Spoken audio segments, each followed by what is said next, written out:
Jadi ini merupakan ilmu langka yang jarang sekali orang bisa menguasainya.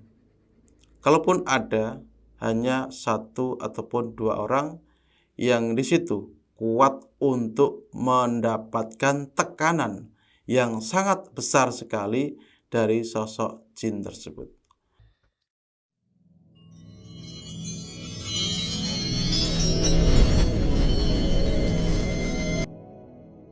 Assalamualaikum warahmatullahi wabarakatuh. Sedulur Simo dimanapun Anda berada, semoga rahmat serta karunia selalu terlimpah dan tercurah kepada kita semuanya. Amin barakallah. Alhamdulillah wa syukurillah kita dapat berjumpa kembali, tentunya masih di channel Simo SDSM. Di sini saya Bang Simo kembali akan menjelaskan salah satu ilmu langka, yaitu cara memasukkan jin ke dalam tubuh seseorang. Pengetahuan ini sangatlah unik untuk kita kupas. Sedulurku semuanya wajib menyimak agar nanti terbuka pengetahuan apakah memang benar adanya ada seseorang yang memiliki kemampuan supranatural, yaitu memasukkan jin ke dalam tubuh. Baiklah, kita awali dengan kasus mediumisasi. Mediumisasi yang biasa sedulurku semuanya lihat, itu sebenarnya hanya sedikit memasukkan energi dari sosok-sosok gaib yang berada di sekitaran itu. Jadi tidak benar-benar penuh memasukkan jin ke dalam tubuh orang tersebut. Hanya saja seorang mediator itu memang harus dituntut sedikit menimbulkan gerakan, pancingan, emosi, dan lain sebagainya, sehingga orang tersebut mudah menyatu dengan karakter jin tersebut ataupun energi jin tersebut, yaitu panas. Jadi yang selama ini kita lihat, memang umumnya, banyaknya, terutama di dalam video-video petualangan, itu hanya energi saja, tidak benar-benar masuk ke dalam tubuh seseorang tersebut. Saya yakin betul, kalau seseorang tersebut memang benar memasukkan jin ke dalam tubuh seseorang, maka akibat yang timbul salah satunya adalah orang tersebut akan merasakan sakit yang sangat luar biasa sekali. Dan pasti sedulurku semuanya itu sering melihat ketika seseorang memasukkan sosok jin ke dalam tubuh seseorang, itu lewatnya tengkuk belakang leher ini. Padahal di sini hanyalah portal gaib.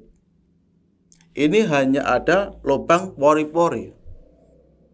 Sedangkan kasus yang saya temui, jin itu ketika berhasil kita tangkap, kita pegang, itu kita memegangnya seperti memegang benda padat. Walaupun di dalam mata fisik kita memandang, itu kita tidak melihat apa-apa. Dirasakan maupun tidak dirasakan, ketika Anda sudah memegang sosok jin, maka di situ sulit sekali untuk saudara tekan menjadi lebih kecil. Karena apa? Di sini akan ada perlawanan dari sosok jin tersebut, berupa panas, berupa seperti jarum yang menusuk tangan Anda ini. Jadi apa jadinya ketika jin yang berhasil kita pegang ini, kita tangkap ini, itu dimasukkan ke sesuatu benda. Pasti benda, misal botol kaca, maka akan langsung pecah. Ke dalam media plastik ini pastinya akan langsung robek. memang untuk menangkapnya itu hanya bisa langsung dilakukan di tubuh seseorang. Karena ada energi pengikatnya, dia tidak bisa keluar. Sulit dikeluarkan. Kalau hanya di botol dan orang biasanya mengatakan ditaruh di botol, dikunci di botol, tidak mungkin seperti itu. Nggak akan bisa. Karena energi jin itu sangat kuat sekali ketika sudah dipadatkan. Dan ketika seseorang memang berhasil memasukkan sosok jin ke tubuh, maka seseorang tersebut pasti akan memiliki kemampuan sama persis dengan sosok yang dimasukkan tadi. Misal sosok harimau, sosok kera, dan lain sebagainya. Pasti di situ orang tersebut juga memiliki kemampuan yang sama persis. Dan kasus yang sering kita temui itu sama sekali tidak menunjukkan seseorang tersebut memasukkan sosok jin ke dalam tubuh seseorang. Jadi jin yang sudah memadat tadi itu hanya bisa dimasukkan ke tubuh seseorang melalui lubang dari mulut, dari hidung, dari telinga.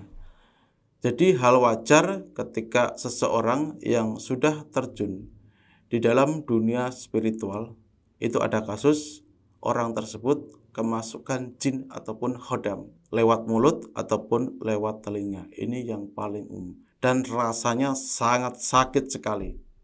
Dan ketika dimasukkan ke tubuh, misal sampai ke perut, di sini perutnya akan bergetar sendiri, bergerak-gerak seperti air.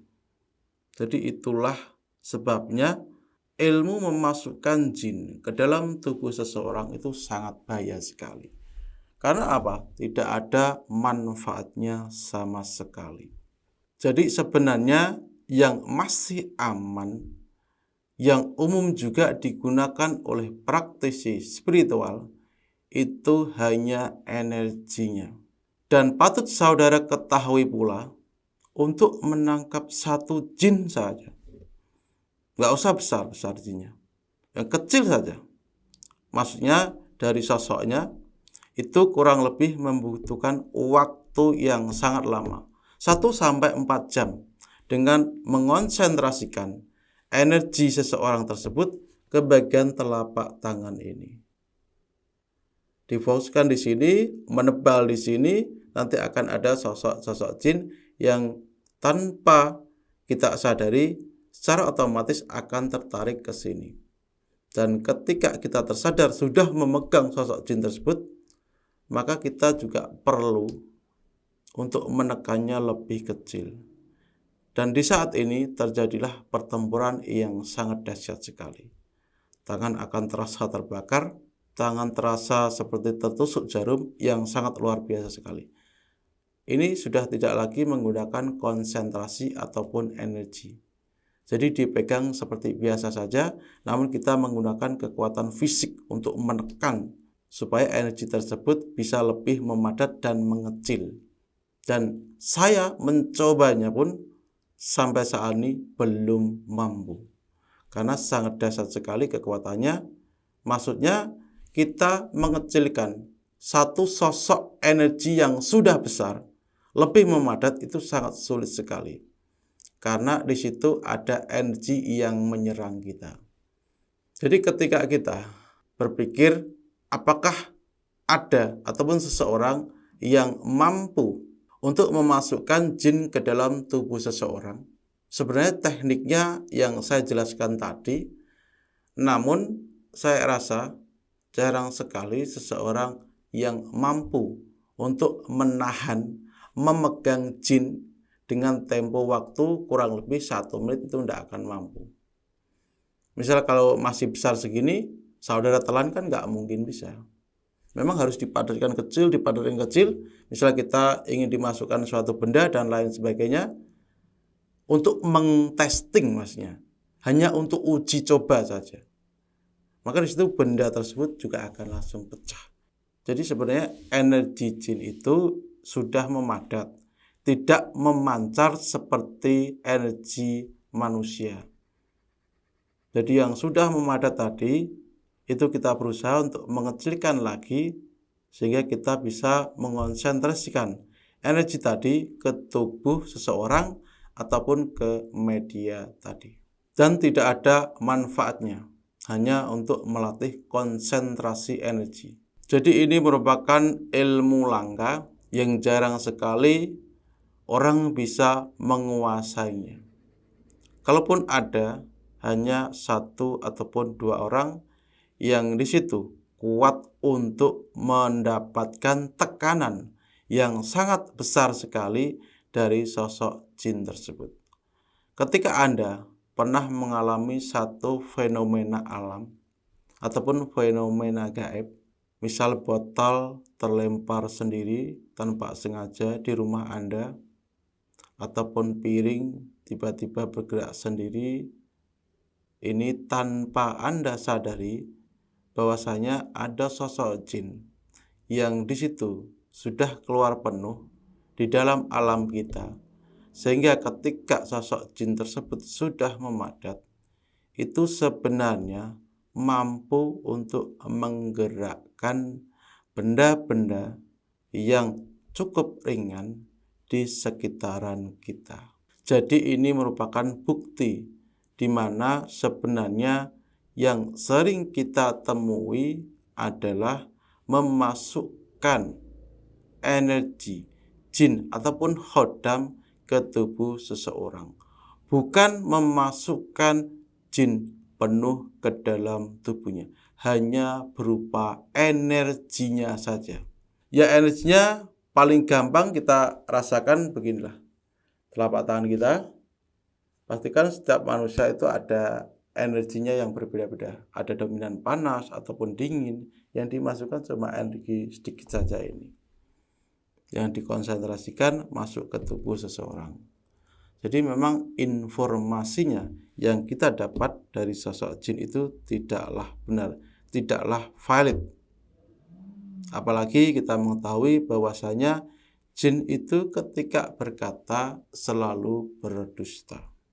Jadi ini sekedar pengetahuan untuk saudaraku semuanya, dan mudah-mudahan dengan saya bukakan kajian ini, saudaraku semuanya bisa lebih terbuka pengalamannya, pengetahuannya tentang cara memasukkan jin ke dalam tubuh seseorang. Anda akan terbuka pengetahuan bahwasanya yang biasa Anda lihat di luaran sana itu hanyalah memasukkan energi ke dalam tubuh seseorang. Kurang lebih seperti itu pengetahuan serta kajiannya yang saya alami sesuai dengan pengalaman saya. Kurang lebihnya saya minta maaf, dan jika ada saudaraku semuanya yang masih penasaran dengan ilmu langka ini, saudaraku semuanya bisa tinggalkan komentar. Dari saya Bang Simo, wassalamualaikum warahmatullahi wabarakatuh.